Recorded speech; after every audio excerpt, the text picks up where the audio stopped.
Pembahasan tentang poligami dalam Islam tidak bisa dilepaskan dari konteks sejarah dan sosial pada masa turunnya ayat-ayat terkait. Seringkali, ketika seseorang membaca surah An-Nisa ayat 3 yang membolehkan menikahi lebih dari satu istri, langsung muncul kesan bahwa Islam adalah agama yang mendorong laki-laki untuk memperbanyak jumlah istri tanpa batasan serius. Namun pandangan tersebut sebenarnya tidak tepat jika kita memahami secara menyeluruh latar belakang ayat ini dan pesan moral yang terkandung di dalamnya.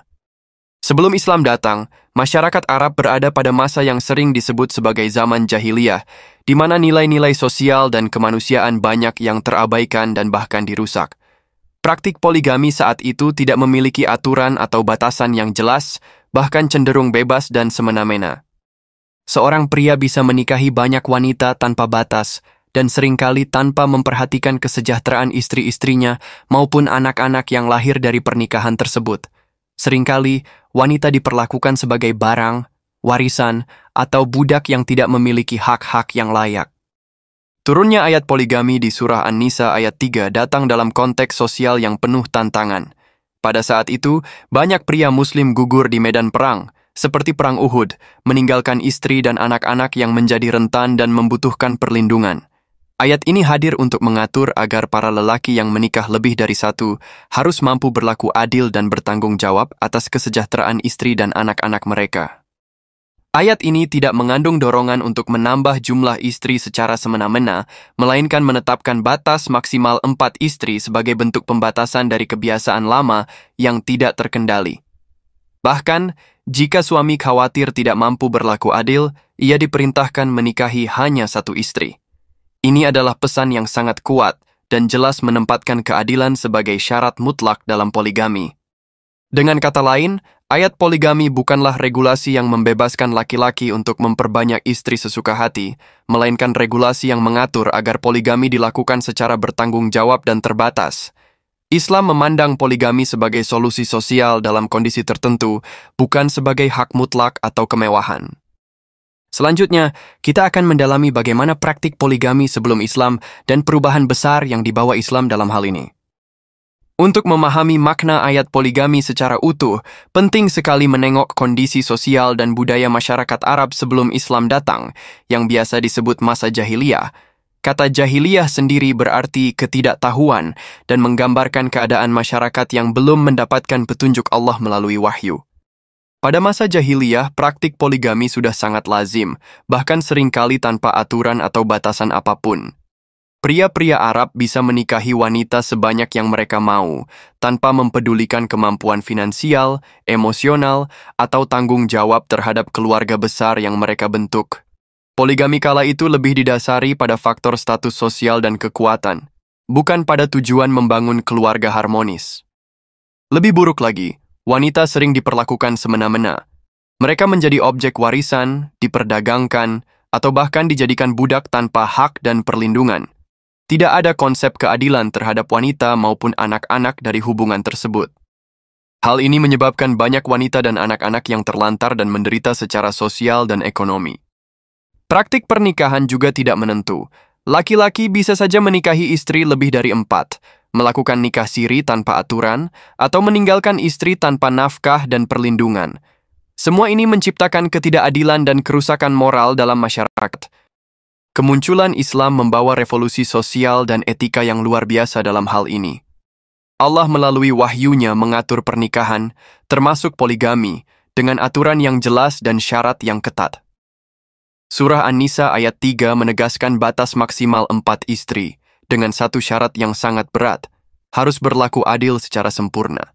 Jika tidak mampu, maka cukup menikahi satu wanita saja. Ini adalah pengaturan yang sangat revolusioner untuk zamannya. Mengapa? Karena membatasi poligami yang sebelumnya tidak terbatas, sekaligus mengangkat derajat wanita dari sekadar barang menjadi manusia yang berhak mendapatkan perlakuan adil dan hormat. Selain itu, Islam juga mengajarkan bahwa pernikahan adalah ibadah dan tanggung jawab moral yang besar. Seorang suami harus memberikan nafkah lahir dan batin, perlindungan, dan memperlakukan istri-istrinya dengan kasih sayang dan keadilan. Bahkan, dalam ayat lain, Allah mengingatkan agar tidak berlaku zalim kepada istri dan menekankan pentingnya menjaga perasaan mereka. Jika suami tidak mampu menjaga keadilan, maka poligami tidak dianjurkan sama sekali. Perubahan ini menandai bahwa poligami bukanlah kebebasan tanpa batas, melainkan pengaturan sosial yang memiliki tujuan membangun keluarga yang harmonis, memberikan perlindungan sosial, dan mencegah ketidakadilan yang selama ini merajalela. Islam memandang poligami sebagai solusi sosial yang sangat situasional untuk melindungi perempuan dan anak-anak yatim piatu, bukan sebagai hak istimewa untuk menambah jumlah istri secara sembarangan. Dengan begitu, Islam mengangkat harkat dan martabat wanita, sekaligus mengatur tanggung jawab laki-laki agar lebih beradab dan penuh kasih sayang. Surah An-Nisa ayat 3 adalah ayat yang paling sering dikaitkan dengan hukum poligami dalam Islam. Ayat ini berbunyi, "Dan jika kamu takut tidak akan dapat berlaku adil terhadap hak-hak perempuan yatim, maka kawinilah wanita-wanita lain yang kamu senangi. 2, 3, atau 4. Kemudian, jika kamu takut tidak akan dapat berlaku adil, maka kawinilah seorang saja atau budak-budak yang kamu miliki. Yang demikian itu adalah lebih dekat kepada tidak berbuat aniaya." Quran Surah An-Nisa ayat 3. Ayat ini memuat beberapa poin penting yang mengarahkan kita pada makna sesungguhnya dari poligami dalam Islam. Yang pertama, konteks perlindungan terhadap perempuan yatim. Awal ayat menyinggung tentang perempuan yatim. Pada masa Nabi Muhammad SAW, banyak pria gugur dalam peperangan, meninggalkan istri dan anak-anak yatim yang rentan. Ayat ini muncul sebagai instruksi untuk menjaga dan melindungi perempuan yatim tersebut dengan tidak membiarkan mereka terlantar. Ayat ini mengawali dengan peringatan agar jika seseorang takut tidak mampu menjaga keadilan terhadap perempuan yatim dalam konteks warisan dan pernikahan, maka sebaiknya kawin dengan wanita lain, tapi dengan batas maksimal 4 istri. Ini berarti poligami hadir sebagai solusi untuk melindungi perempuan yatim dan memberikan mereka tempat yang layak dalam keluarga. Yang kedua, batas maksimal 4 istri dengan syarat adil. Ayat ini secara eksplisit membatasi jumlah istri maksimal 4 dengan syarat utama berlaku adil. Keadilan di sini bukan sekadar pemberian materi, tapi meliputi semua aspek: perhatian, kasih sayang, waktu, nafkah, dan hak-hak lain. Allah menghubungkan langsung antara jumlah istri dengan kemampuan adil. Jika seseorang merasa tidak bisa berlaku adil, maka dianjurkan untuk menikah hanya 1 istri saja. Ini memperlihatkan bahwa poligami bukanlah hak mutlak, tapi sebuah tanggung jawab berat yang harus dipenuhi dengan penuh keadilan. Yang ketiga, keadilan yang mustahil dan larangan zalimi. Tafsir klasik dan kontemporer sering menekankan bahwa berlaku adil secara sempurna kepada beberapa istri itu sangat sulit, bahkan hampir mustahil dilakukan secara manusiawi, terutama dalam hal kasih sayang batin. Imam Al-Qurtubi dan Ibnu Katsir menjelaskan bahwa ini tidak mampu berlaku adil, maka menikahi 1 istri saja adalah jalan yang lebih baik agar tidak terjadi ketidakadilan atau penzaliman. Hal ini menegaskan bahwa Islam mengutamakan keadilan dan kemaslahatan daripada kebebasan tanpa batas. Selain An-Nisa ayat 3, ayat-ayat lain dalam Al-Quran juga menggarisbawahi pentingnya kasih sayang dan keadilan dalam pernikahan. Misalnya, dan di antara tanda-tanda kekuasaannya ialah Dia menciptakan untukmu istri-istri dari jenismu sendiri, supaya kamu merasa tentram kepadanya, dan dijadikannya di antaramu rasa kasih dan sayang. Quran Surah Ar-Rum ayat 21. Ayat ini menegaskan bahwa tujuan utama pernikahan adalah menciptakan ketenangan, kasih sayang, dan harmoni, bukan sekadar memperbanyak jumlah pasangan. Dengan demikian, poligami dalam Islam bukan soal jumlah, melainkan soal tanggung jawab dan menjaga hak-hak istri dengan adil dan penuh kasih sayang. Para mufasir kontemporer banyak menekankan konteks sosial dan kesejahteraan yang menjadi latar belakang ayat ini.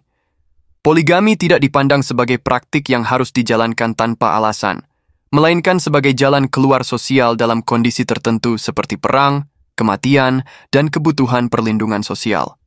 Dalam konteks modern, penafsiran ini menegaskan bahwa poligami hanya dapat dilakukan jika kondisi sosial, ekonomi, dan psikologis mendukung keadilan yang diwajibkan oleh ayat. Dengan tafsir yang lebih mendalam ini, terlihat jelas bahwa ayat poligami bukan untuk menambah istri tanpa batas, tetapi untuk mengatur dan membatasi poligami dengan syarat adil dan penuh tanggung jawab. Dalam fiqh Islam, hukum poligami telah dibahas secara mendalam oleh para ulama dari berbagai mazhab utama, yaitu Hanafi, Maliki, Syafi'i, dan Hanbali. Meskipun semua sepakat bahwa poligami dibolehkan dengan batas maksimal 4 istri, terdapat perbedaan dalam penekanan, syarat, dan tata cara pelaksanaannya. Yang pertama, mazhab Hanafi. Mazhab Hanafi adalah mazhab terbesar di dunia Muslim dan banyak dianut di Asia Selatan dan sebagian Timur Tengah. Dalam pandangan Hanafi, poligami dibolehkan dengan syarat utama mampu berlaku adil kepada semua istri, baik dalam hal nafkah, perhatian, dan hak-hak lain. Keadilan dalam pandangan Hanafi mencakup aspek materi dan non-materi, tetapi lebih menekankan pada keadilan materi, nafkah, tempat tinggal, pakaian. Mazhab Hanafi memberikan sedikit kelonggaran dalam hal waktu, misalnya pembagian waktu antara istri boleh bersifat fleksibel asalkan tidak menyebabkan ketidakadilan yang nyata. Jika ada keraguan bahwa suami tidak dapat berlaku adil, maka sebaiknya ia menikah satu istri saja.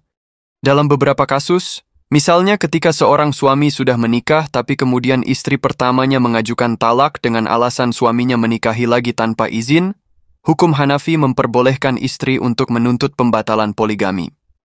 Yang kedua, mazhab Maliki. Mazhab Maliki, yang dominan di Afrika Utara dan sebagian wilayah Afrika Barat, menekankan pada prinsip keadilan dan maslahat, kepentingan umum. Mazhab ini sangat menekankan bahwa poligami harus membawa maslahat, seperti menjaga kehormatan wanita dan memberikan perlindungan sosial. Keadilan dalam poligami menurut Maliki sangat ketat, mencakup pembagian waktu, nafkah, dan kasih sayang. Mazhab Maliki juga menganggap bahwa jika suami tidak bisa berlaku adil dalam hal kasih sayang batin, maka poligami tidak dianjurkan.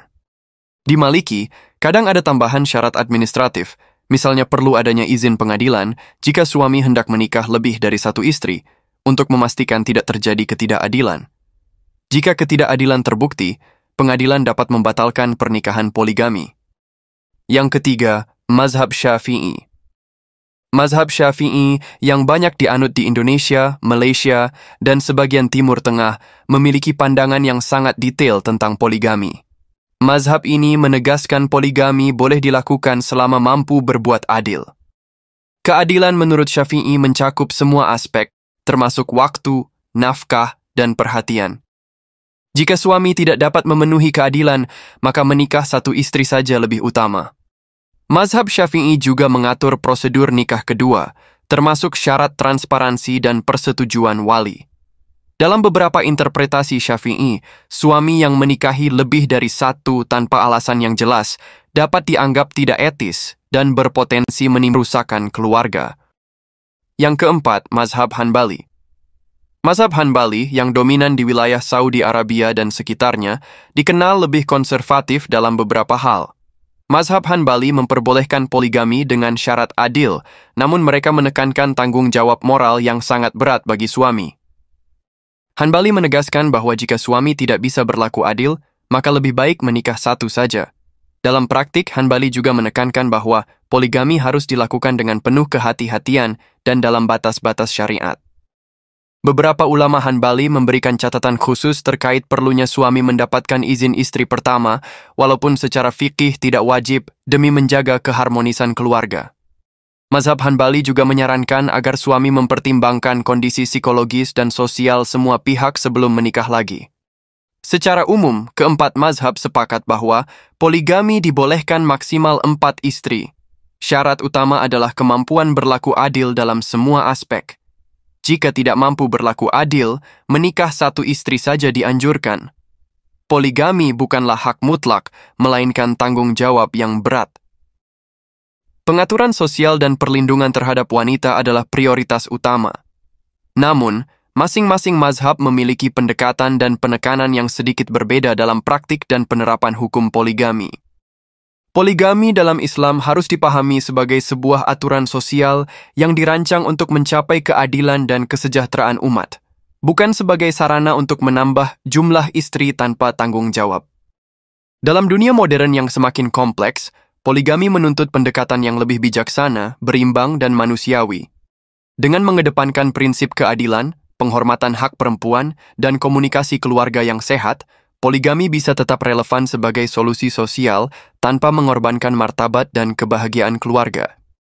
Pemahaman yang mendalam dan komprehensif tentang poligami dari segi agama, hukum, sosial, dan psikologis akan membantu umat Islam dan masyarakat luas menjalankan praktik ini dengan penuh tanggung jawab dan hikmah.